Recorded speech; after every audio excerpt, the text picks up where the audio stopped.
जनता party. पाकिस्तानियों को बाहर निकालो, पाकिस्तानियों को बाहर निकालो, पाकिस्तानियों को बाहर निकालो, पाकिस्तानियों को बाहर निकालो, पाकिस्तानियों को बाहर निकालो। पाकिस्तानियों को छोड़ो भारत छोड़ो, हाय मातरम, वंदे मातरम, वंदे मातरम। मातरम बाहर निकालो, बाहर निकालो। भारत माता की जय, भारत माता की जय, भारत माता की जय। वंदे वंदे पाकिस्तानियों को बाहर निकालो, पाकिस्तानियों को बाहर निकालो, बाहर निकालो, बाहर निकालो, बाहर निकालो। भारत माता की भारत माता की वंदे मातरम, वंदे मातरम, वंदे मातरम। वंदे पाकिस्तान मुर्दाबाद मुर्दाबाद, मुर्दाबाद। 23 अप्रैल को पहलगाम के अंदर जो एक जघन्य अपराध हुआ था, उस अपराध को जो है कहीं ना कहीं उसकी जिम्मेवारी जो है पाकिस्तान के द्वारा स्पॉन्सर्ड मिलिटेंट्स ने ली है और उसका विरोध भी हुआ, पूरे भारतवर्ष में हुआ। और आपने देखा कि कश्मीर में 36 साल की जो मिलिटेंसी है, डिस्टर्बेंस, उसमें पहली बार आम कश्मीरी जो है इस विरोध में खड़ा हुआ। अपना बिजनेस छोड़ के, अपने ऑफिस छोड़ के, स्कूल कॉलेज बंद करवा के उन्होंने प्रोटेस्ट किया, इस नाते कि ये जो ट्रेजेडी हुई है ये मानवता के विरुद्ध है और जो मिलिटेंट्स ने ये एक्ट किया है ये कहीं ना कहीं मानवता के विरुद्ध है और पूरे देश भर में इसका विरोध हुआ। हिंदुस्तान में कई सालों से कुछ गैर कानूनी तरीके से यहाँ पाकिस्तान के बाशिंदे रह रहे हैं।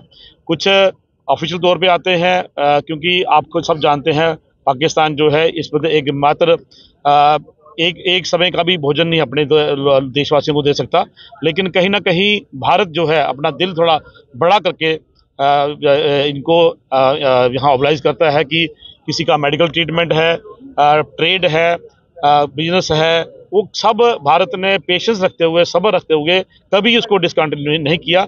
लेकिन आज प्रधानमंत्री मोदी जी ने और ऑनरेबल हमारे होम मिनिस्टर ने और हिंदुस्तान की जनता ने कहा कि अब हद हो चुकी है, अब हमारा सब्र का पैमाना जो है वो टूट चुका है।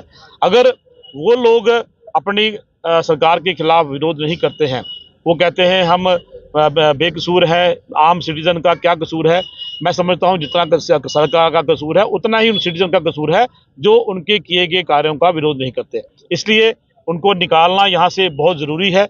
हमारा देश जो है लगभग इसमें हिंदुस्तान में 25 लाख के करीब जो गैर कानूनी तरीके से यहाँ लोग रह रहे हैं, उनको निकालना है। जिनका वीज़ा एक्सपायर हो चुका है उनको निकालना है, जो इलीगल तरीके से एंटर हुए हैं उनको निकालना है। मात्र एक छूट हमने दी है कि जो मेडिकल वाले थे जब उनका ट्रीटमेंट खत्म हो जाएगा वो उसके बाद जाएंगे, और जो डिप्लोमेटिक तरीके से, जो ऑफिशियल तरीके से वीज़ा लेके आए हैं वो लोग छोड़ के बाकी जो लोग हैं उनको यहाँ से निकालना है।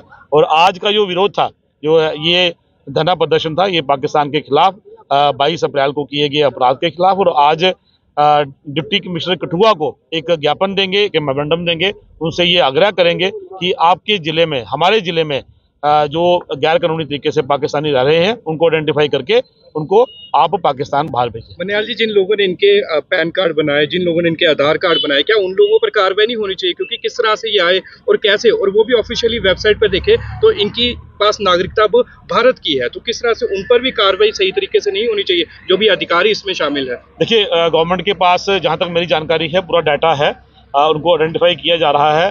हमारे ध्यान में भी ये बातें आई हैं, कुछ लोग 65 के यहाँ हैं, 61 के लोग यहाँ पे आए हुए हैं। उन्होंने कुछ अपने कागज़ भी जो है वो गैर कानूनी तरीके से बनाए हैं। सबकी जो है वो लिस्टिंग होगी, सबको जो है आइडेंटिफाई किया जाएगा और बिल्कुल उनको यहाँ से खदेड़ा भी जाएगा। पाकिस्तान के जितने भी शहरी यहाँ पर इलीगल तरीके से आए हैं और इलीगल तरीके से रह रहे हैं उनको निकाला जाएगा। जो लोग कोर्ट का दरवाजा अभी भी खटखटा रहे हैं, नहीं हमने भारत में ही रहना है, हम पाकिस्तान नहीं वापिस जाना चाहते, पहले पाकिस्तान रहते थे और पाकिस्तान के गुण गाते थे, अब भारत में आ गए तो भारत के गुण गाना शुरू हो गया, तो फिर उन लोगों पर किस तरह से जो है सुप्रीम कोर्ट को कार्रवाई करनी चाहिए? क्या उन्हें मौका देना चाहिए भारत में रहने का फिर से? देखिए, सरकार जो है, सरकार ने कहा है कि जो इलीगल तरीके से, गैर कानूनी तरीके से रह रहे हैं उनको निकाला जाएगा। हमारी कोर्टें, हमारे सुप्रीम कोर्ट हो चाहे ऑनरेबल हाई कोर्ट हो, वो कानून उनके पास ही है, कानूनी तरीके से वो काम करते हैं। मैं हम भी ये निवेदन करेंगे सरकार से भी कि अगर कोई गैर कानूनी तरीके से यहाँ रह रहा है तो ऑनरेबल कोर्ट से भी सरकार जो है वह निवेदन कर सकती है कि उनको स्टे ना दिया जाए, उनको यहाँ रुकने की परमिशन ना दी जाए, क्योंकि ऑनरेबल सुप्रीम कोर्ट के ऊपर हम कमेंट नहीं कर सकते, ऑनरेबल कोर्ट के ऊपर कमेंट नहीं कर सकते, लेकिन मुझे नहीं लगता